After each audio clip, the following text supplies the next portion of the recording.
What's going on, guys? Welcome back to your Lake Fork Guide. What do you do when bass fishing just isn't enough? You quit, I guess. I don't know. Let's talk about it.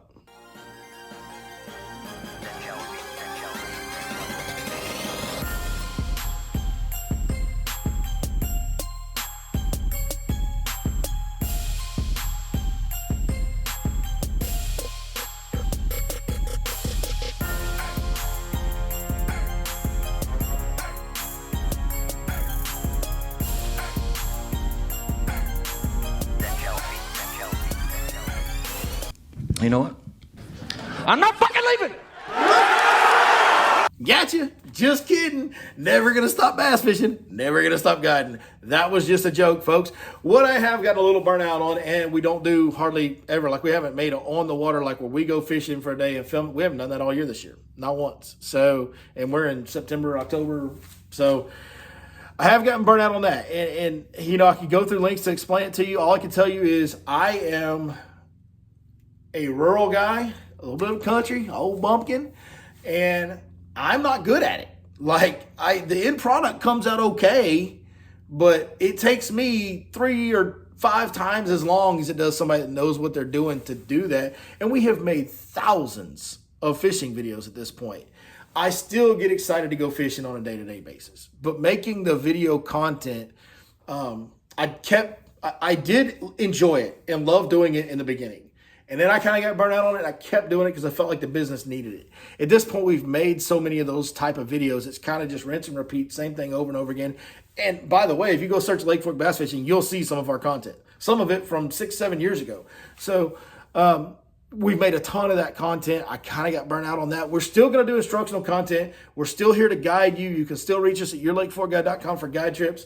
Like, I'm not changing anything about that. We are going to go in a little different direction part of the time. We're going to start incorporating golf into this channel, into all of my social media stuff. What is that about? Well, I love golf. I've loved it for a long time. It used to be a very huge part of my life. I thought my career was going to be in golf for a hot minute there. And we're going to explain all that to you here in just a minute. But 903-519-1542. You can call or text that number for guide trips. If I can't answer, I'll call you back when I'm not fishing. yourlakeforkguide.com. We're still guiding. None of that's changing. We will still make, at minimum, we'll still do the live streams with other guides. We'll still make instructional content, especially when big events are coming, to help you guys catch more and bigger fish. In the springtime, when the lake's real busy, we will be making weekly content to help you guys catch more and bigger fish like we've always done. We're never going to stop giving back to the viewers of this channel.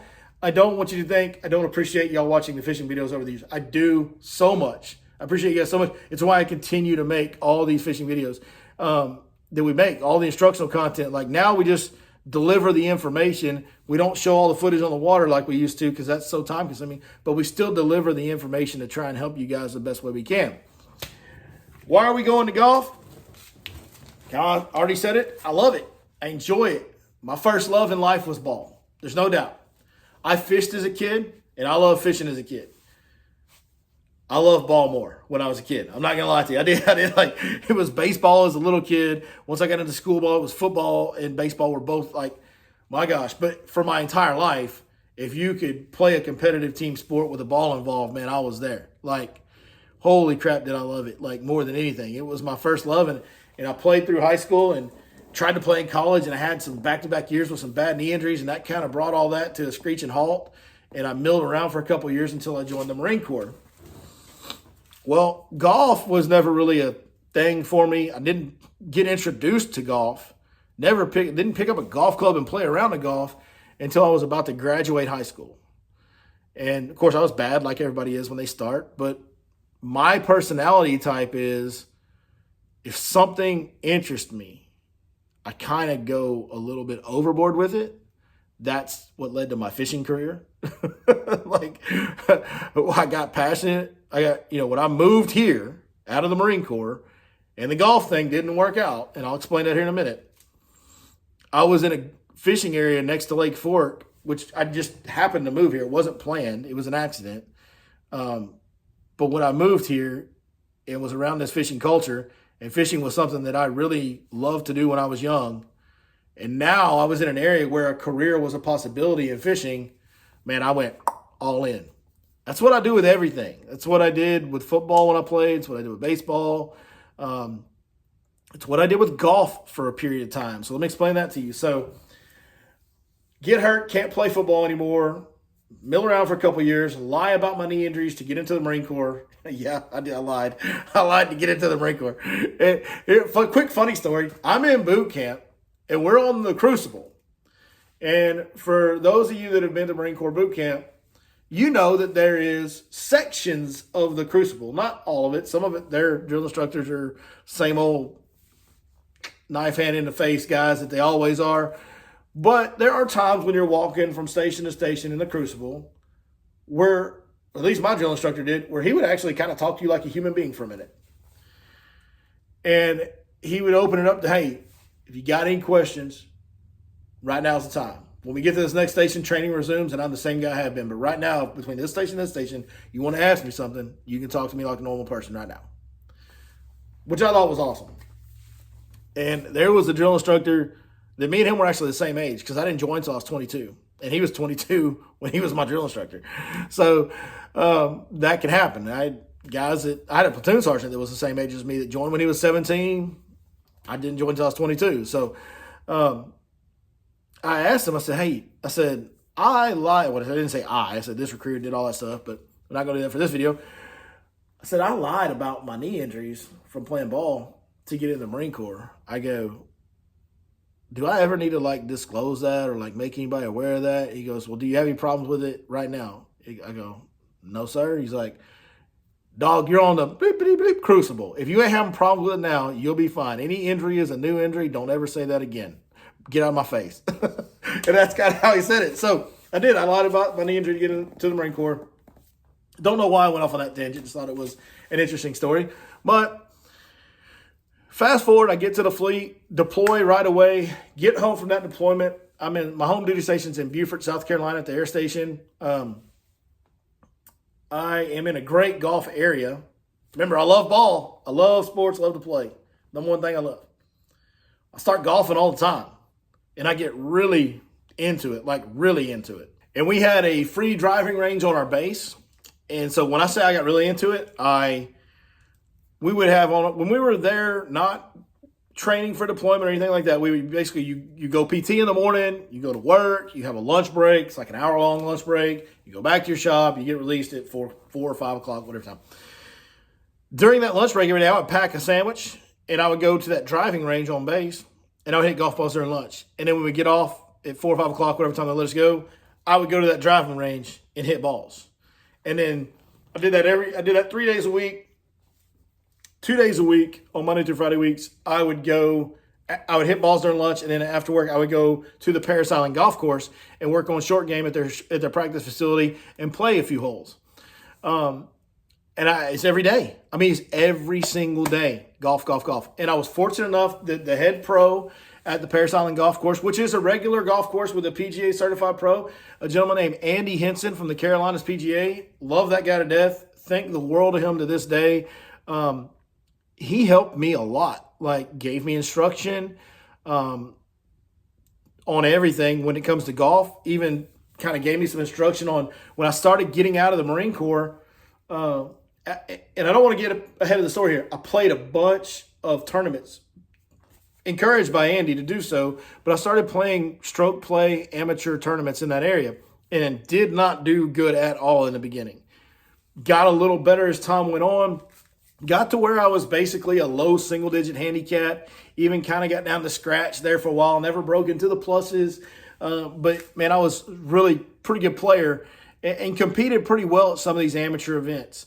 And Andy also kind of talked to me about the golf business. And, because at this point now, what I'm thinking of is when I get out of the Marine Corps, what am I going to do? Well, I want to be in the golf business. I want to be in the PGA program, PGM program. I want to be assistant golf pro, work my way to be a club pro. And I told Andy, I was like, listen, I know, I started too late in life. I'm never going to play professionally. Andy actually kind of looked at me and goes, well, wouldn't be so sure about that. like I think in the back of his mind somewhere, he thought that I might develop into a player that could play professionally. And I never thought that. He said that to me one time and it like kind of caught me off guard. I was like, what? Okay. And I just kind of blew it off and never thought about it again.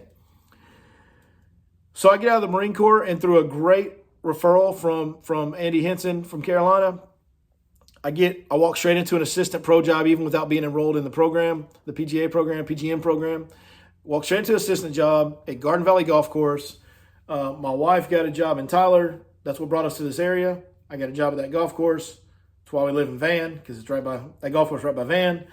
So that's what brought us here. Was my passion for golf. Is the only reason I ended up in the fishing business. If you all wrap it all together, but man, I got that job and was loving life. I was on a salary. I was an assistant pro. I was about to start the PGM program. I was getting to give lessons because I was a pretty accomplished golfer at the time. So they went ahead and let me start giving lessons right away. Everything was good. And then 3 months into my employment there, and I'm just loving it every day. I'm loving every day of it. 3 months in, that golf course gets bought. Now, got to tell you a little bit about the golf industry in East Texas. It's tough. Like, it's the golf culture out here in East Texas is not what it is in Dallas, North Dallas. You know, it's got some really good private clubs. Not what it is in Houston. It's certainly not what it was in Carolina. Carolina, the golf culture was unbelievable over there. There's just not a lot of people that do it, and certainly not a lot of people that are going to spend a lot of money to do it, which you have to have if you want to make money in that industry. There's just not enough dollars flowing through, and the entire country went through the kind of Tiger boom hangover around that time. So this is all around the Tiger fall, like around the windshield incident or the golf club in the back of the car, whatever it was. Like when Tiger kind of crashed and burned there, that's when this was. I got out at the end of 2009, so this is 2009, 2010 timeframe. So new company buys it. They are not interested in having PGA pros there. They bring in a guy that's like the GM/head pro, and he's not PGA certified, and they don't care about assistant pros. And they let us keep the title of assistant pro. They got rid of one. We had 3 assistants. They got rid of one, made him a head pro at another golf course they owned. He left shortly after that. He wasn't there very long before he left and did something else. Then we had 2 assistants here. Basically, we were just cash register clerks is all we were. Like, we were not salary anymore. We were on hourly pay. They cut our hours to like 27 hours a week. The lesson thing it got all janky. Won't bore you with details on that, but weren't giving lessons anymore basically for reasons that we won't even disclose. But anyway, essentially I'd worked all that time that I was in the Marine Corps, spent all those days, every single day working, grinding. To go from a dude that hadn't played all that much golf to a scratch golfer. And thought I was going to have a career in this. And then, man, as soon as I get a job, boom, man. And that happens in life. Like, so I think sometimes the world, God, or the devil, maybe sometimes, like all of it combined a little bit here and there, like they test you. When you say you're passionate about something, you decide you want to do something, like you get these obstacles thrown in your way. And at that time, I just moved here. I stayed there for like 3 months with the new owners, and it just wasn't working out. I wasn't making enough money. At that point, we were pregnant with my first son, Ty, who's now my height. But we were pregnant with him, and I was feeling the pressure of a husband and a father to provide, and I couldn't do it at that golf course. No way I was making it. I mean, we were going broke. Like, we weren't making enough money. While I was there, for that 6 months I was there, I'd had a guy that was a member that had been basically trying to recruit me to come work a sales job for him in beverage sales for a beverage distributor in Tyler. And I was faced with a choice. I either had to move. What I figured was I had to move to an area where golf was a bigger thing, an area where there was a bigger golf culture and more money being spent in golf. I had to move to North Dallas, Fort Worth area. I had to move back to Carolina. Would have been the easiest thing to do. Go back there where I had a connection with Mr. Henson and could get, some references and work in over there. That would have been the best thing for me to do. But I would have to move. And I just moved to Van, and we love this town. And especially 16 years ago, man, Van was like Mayberry, dude. Like, there was kids playing in the downtown streets after school and like riding their bikes up and down through town. And man, that's where we wanted to raise our kids. And so I made the decision to stay here, and I took that sales job. And then it ended up leading me to the fishing world. So No regrets. No regrets in any of it. Not upset about it. No, don't look back on it like, man, I wish it wouldn't have gone this way. I wish it would have gone that way. No, I ended up getting to do something I love. I worked a regular job for, let's see, we went full-time guiding in 17. We started guiding in 15. So that was like 4 years that I worked a regular job was it. And, I guess I was there a total of 6 because I was doing both for a couple years. But, man, I've spent most of my adult life doing something that I wanted to do, that I was passionate about. I feel like when I reflect on my career path that I've been one of the most fortunate individuals ever.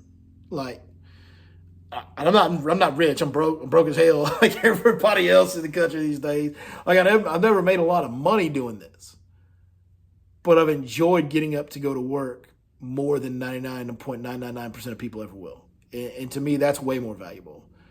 And so me sliding back into this golf world a little bit more heavily now, I will say this. When the golf thing didn't work out, it broke my heart. And I did this with football too. When I got hurt and couldn't play ball anymore, I completely turned it off. I didn't watch it. I didn't pay attention to it. I didn't think too much about football for a long time. And then I kind of casually watched it, whatever. But I never really got into football again until my kids started playing. Once my kids started playing, then I got pretty passionate about football again. I coached it a little bit with their flag teams and started watching a lot of ball because they wanted to watch ball, especially my older one. He wanted to watch football. So did the same thing with golf, man. It broke my heart when it didn't work out because I'd invested so much time and effort into it. I kind of walked away and didn't play. I didn't play for several years, and then I would play it'd be like I'd play like once a year when somebody asked me to play in a scramble with them. Then I'm in a fantasy football league that we started 10 years ago, whatever. Well, I started every year before the draft here, I don't know, 5, 6, 7 years ago, we started doing a golf round before the draft. And that was kind of like I play that one time a year would be the only time I would play is that. And then this year happened, and for whatever reason, I've been playing golf. Like, it's gotten into me. Like, the bugs struck me again, so I'm back into golf. Now, the cool part and the interesting part is I have all this experience. And as you guys will see in some of the golf content, like, I'm not a great golfer by any means. Still make a pretty good move at the ball. Still hit the ball pretty well. My short game is very inconsistent at times, but like I can still play the game. And I still have tons of knowledge because you got to remember for several years, I was consuming all the information I could at an obsessive level to become a very good, not only player, but a very good golf instructor. As you guys know, just like with the fishing stuff, man, I try to teach. Like I have a coach's heart. I've coached all my kids' sports. I love to coach. I love it, and I love ball. All kinds of ball. It doesn't matter. I love team competitive sports. I love all sports, and I love to coach. And so I really wanted to be a really good instructor of the game of golf. So I studied for years at as high a level as anybody could ever study. So I have all this knowledge. So as we make this golf content, we're going to do on-the-course playing. You guys are going to see me play. We're going to do golf vlogs. There's going to be competitions. There's going to be messing with your buddies. There's going to be all that kind of stuff. We're going to do some golf instructional content. And maybe I'm qualified to give it. Maybe I'm not. But I'm going to give it. And you guys, that's a beautiful thing. The best part about social media, y'all get to be the judge, whether I'm qualified or not. I don't need a PGA program. I don't need a home course to tell me whether I can or can't give a lesson. I don't need some certified pro that's been in the business. I can give you guys tips and tricks and whatever on here that I want to, and y'all can be the judge on whether or not what I'm giving you is real and whether or not it helps. Okay? I'm not worried about it. I know what I learned. I know what I studied back in the day. I know that I've dug it out of the dirt as far as that goes to get the knowledge I have. So we'll see. But I am going to give instructional content for golf. So if you like golf, there's going to be some good informative stuff here. We're still going to do the fishing tips. We're still going to do the live streams with other guides, like we said earlier. So it's going to be fishing and golf. My business is still fishing, but now we're going to do some golf stuff too because I love to do it, and I've gotten the itch again. So here we go. Hop in, strap your seatbelts on. As anything with me, I'm sure it will be a bumpy ride. I don't fly through calm skies. I steer towards the turbulence. I'm a terrible pilot. I go right into the turbulence every time in my life. That kind of seems to be my style of doing things. So that being said, appreciate you guys listening to me run my sock about something that I'm excited. I'm excited to bring these videos. It's something new. Kind of got my juice going again for content creation. So still get to do the guiding and fishing, but now I got something fresh that I get excited about making new content for. And I'm looking forward to that. And who knows? Maybe we'll start doing some things for the business, business-wise for that. Maybe eventually we get back into the game, get comfortable enough, kind of get to learning again. Maybe we'll start giving some lessons, golf lessons, or offering golf lessons for you guys through the channel here. So we'll see. Don't know where this road's going to take us. You guys are going to come along for the ride if you want to. So hope you enjoy it. All right. That's it. Thanks for listening to my golf history. And I hope you guys enjoy the future videos that are coming up. We'll see you next time right here on your Lake Fork Golf Guide. Golf Guide? YLFGG? I don't know, but we'll see you next time.